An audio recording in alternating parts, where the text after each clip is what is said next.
Kosovo. Constitutional history. During the medieval era, Kosovo was the administrative and cultural center of the Serbian Empire. In the 14th century, the Ottoman Turks conquered Serbia, bringing Kosovo under Ottoman rule. This rule lasted for over 4 centuries, until the First Balkan War in 1912 to 1913 ended Ottoman supremacy. Under Ottoman rule, Kosovo was split into 4 parts, 3 belonging to Serbia and 1 to Montenegro.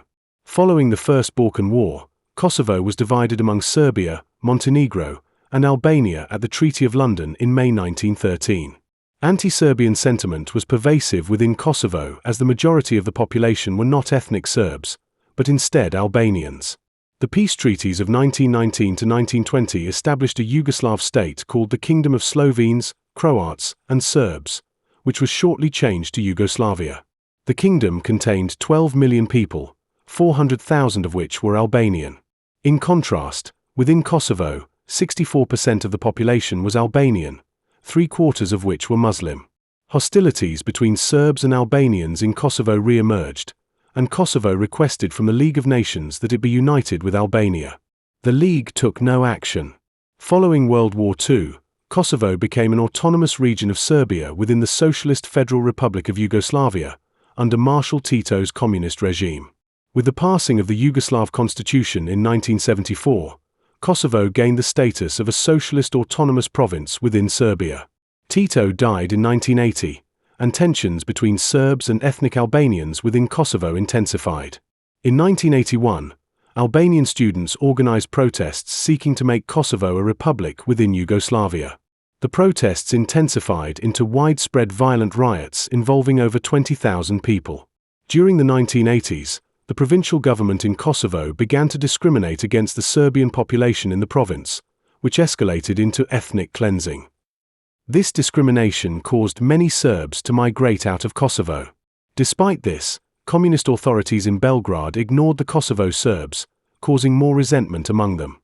In the late 1980s, Slobodan Milosevic rose to power on a surge of Serbian nationalism. By the end of 1987, he had full control over the Serbian government.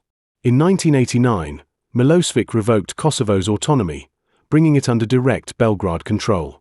Serbia implemented a new constitution, which on the surface guaranteed a multi-party system, freedom of speech, and basic human rights. However, Milosevic ignored most of the constitutional provisions, and many of Serbia's national minorities opposed the new constitution because they believed it was a means of imposing ethnically based rule on the provinces. In 1990, Milosevic passed legislation which ordered the firing of ethnic Albanian state employees, causing tens of thousands of ethnic Albanians in Kosovo to lose their jobs. Due to the elimination of autonomy and widespread human rights abuses, ethnic Albanians engaged peaceful and non-violent resistance in the early 1990s. This escalated in 1997, when the Kosovo Liberation Army, KLA, began a guerrilla war and terror campaign with the goal of securing Kosovo independence. In response, Milosevic instituted a police and military campaign against the KLA, which included massive atrocities against civilians. Thousands of ethnic Albanians were killed and over 800,000 ethnic Albanians were forced from their homes. In response to the widespread violence, the international community initiated mediation efforts. This resulted in the Rambouillet Accords, which called for Kosovo autonomy and allowed NATO troops to enter Kosovo in order to secure peace. Because Milosevic decided not to recognize the Rambouillet Accords, NATO began an aerial bombing campaign on March 24, 1999 to halt the violence. By the end of 1999, the total number of refugees and displaced persons totaled more than 1.5 million. After 78 days of bombing, Milosevic surrendered. Many ethnic Albanians returned to their homes following Milosevic's surrender. But despite the NATO peacekeeping mission and Milosevic's surrender, sects of the KLA reinitiated violence against the Serbs, causing many to flee their homes again. On June 10, 1999, the United Nations Security Council adopted Resolution 1244, which formed the basis for the constitutional developments in Kosovo. The resolution ended Belgrade's governance over Kosovo, placing Kosovo under the administration of the United Nations Interim Administration Mission in Kosovo, UNMIK. The UNMIK was responsible for gradually transferring its administrative responsibilities to democratically elected, interim autonomous government institutions. It then was tasked with ensuring that the interim autonomous institutions transfer power to a permanent government once Kosovo's final status was determined. Up to this point, Kosovo had little governing experience, especially after Milosevic eliminated its autonomy. During Milosevic's regime, the Democratic League of Kosovo, LDK, had been the dominant political party.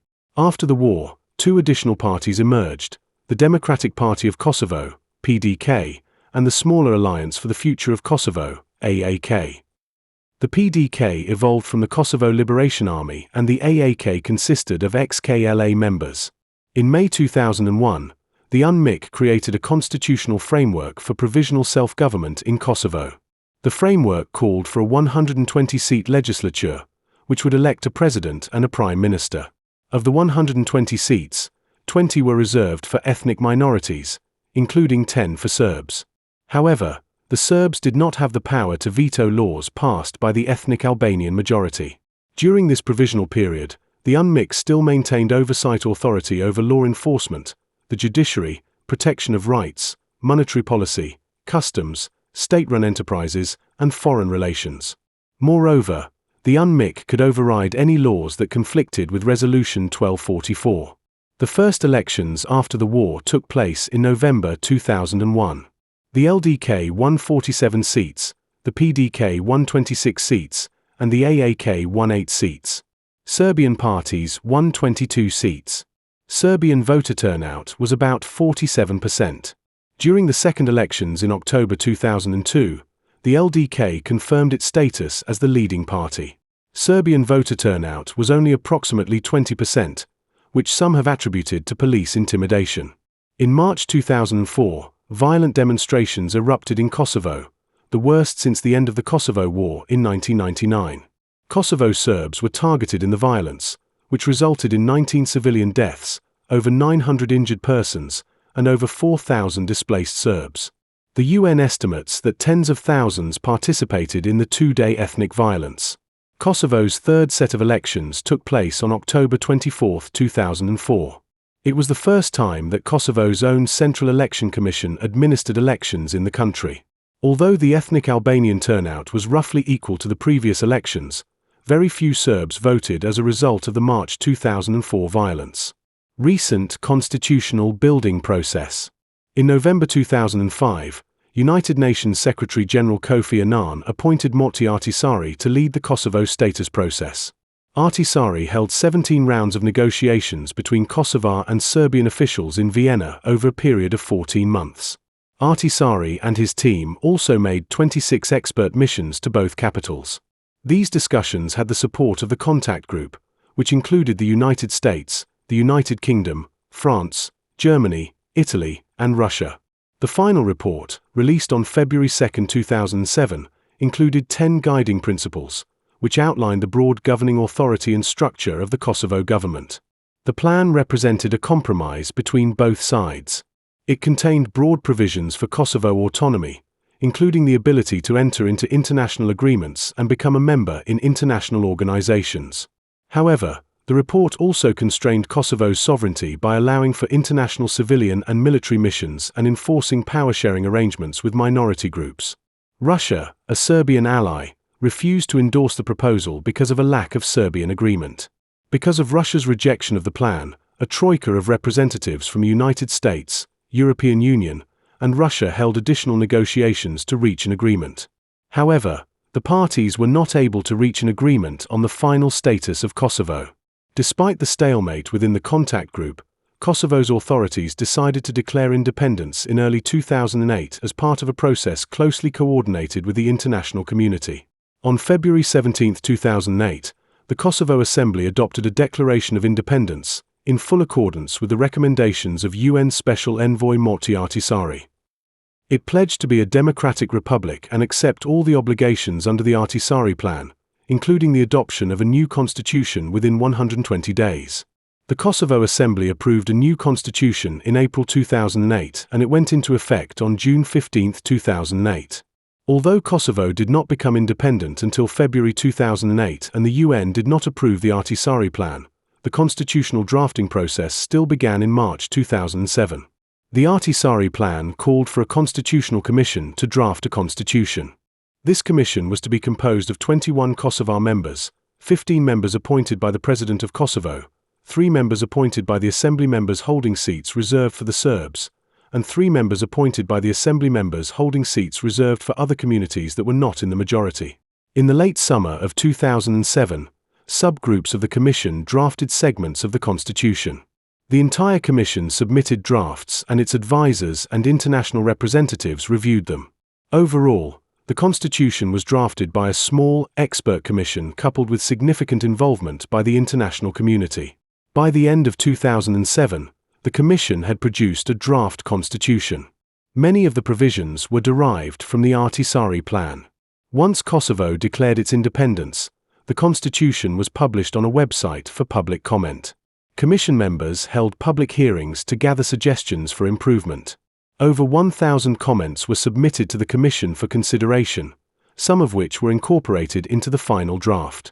When the final draft was completed in April 2008, the Kosovo Assembly quickly ratified it. It went into force 2 months later on June 15, 2008. The new constitution created a parliamentary republic with pledges to protect minorities. In terms of structure, the President is the head of state and the Prime Minister, elected by the Kosovo Assembly, is the head of the government. The unicameral Kosovo Assembly contains 120 seats. Of those seats, 10 are reserved for ethnic Serbs, 10 for other designated minorities, and 3 are for other non-specified minority groups. Timeline: 14th century. Ottoman Turks conquer Serbia. 1912 to 1913. First Balkan War. May 1913. Treaty of London divides Kosovo among Serbia, Montenegro, and Albania. 1913. Second Balkan War. 1918. Kosovo becomes part of Serbian Kingdom after the collapse of the Ottoman Empire. 1941. Most of Kosovo becomes part of an Italian-controlled Albania. 1946. Yugoslav Federation absorbs Kosovo. 1974. Yugoslav Constitution grants Kosovo autonomy. 1980. Marshal Tito, leader of Yugoslavia, dies. 1981. Violence and rioting among Serbs and ethnic Albanians. 1987. Slobodan Milosevic rises to power. 1989. President Milosevic begins to eliminate Kosovo autonomy. July 1990. Ethnic Albanian leaders declare Kosovo independent. Milosevic dissolves Kosovo Assembly. September 1990. Milosevic orders the firing of ethnic Albanian state employees. 1991 to 1992. The Socialist Federal Republic of Yugoslavia, SFRY, breaks up. Wars break out in the former republics of Slovenia, Croatia, and Bosnia-Herzegovina. In the latter two, Serbs ethnically cleanse and seize control of significant parts of the country. In response, the international community imposes sanctions on Yugoslavia. The United States recognizes the independence of the former Yugoslav republics. 1992. Ethnic Albanians elect Ibrahim Rugova as president of the self-proclaimed Republic of Kosovo. Ethnic Albanians begin non-violent resistance to Belgrade. 1997. Kosovo Liberation Army, KLA, begins violent resistance against Serbian government and police. October 1997. Serb police crush Kosovo Albanian student demonstrations. KLA responds with additional attacks. March-September 1998. Milosevic conducts a series of raids against ethnic Albanians. Houses are burned, villages emptied, and dozens are murdered. September 1998. NATO and UN give an ultimatum to Milosevic to end the offensive. February-March 1999. Rambulat meetings take place to achieve political accord. Serbia refuses to agree to the terms. March 20, 1999. Yugoslav armed units launch an offensive, murdering and driving thousands of ethnic Albanians from their homes. March 24, 1999. NATO air strikes begin. June 10, 1999. UN adopts Resolution 1244 and NATO suspends bombing. May 2001. UNMIK creates a constitutional framework for provisional self-government in Kosovo. December 2003. UN sets forth conditions for final status talks in 2005. March 2004. 19 people killed in the worst violence since the 1999 war. November 2005. United Nations Secretary-General Kofi Annan appoints Moti Ahtisaari to lead the Kosovo status process. July 2006. First direct talks since 1999 between ethnic Serb and Kosovo leaders. February 2, 2007. Ahtisaari reveals Kosovo independence plan. March 2007. Constitutional drafting process begins. December 2007. Constitutional Commission produced a draft constitution. February 17, 2008. Kosovo Assembly declares independence. April 2008. Kosovo Assembly approves new constitution. June 15, 2008. Constitution takes effect.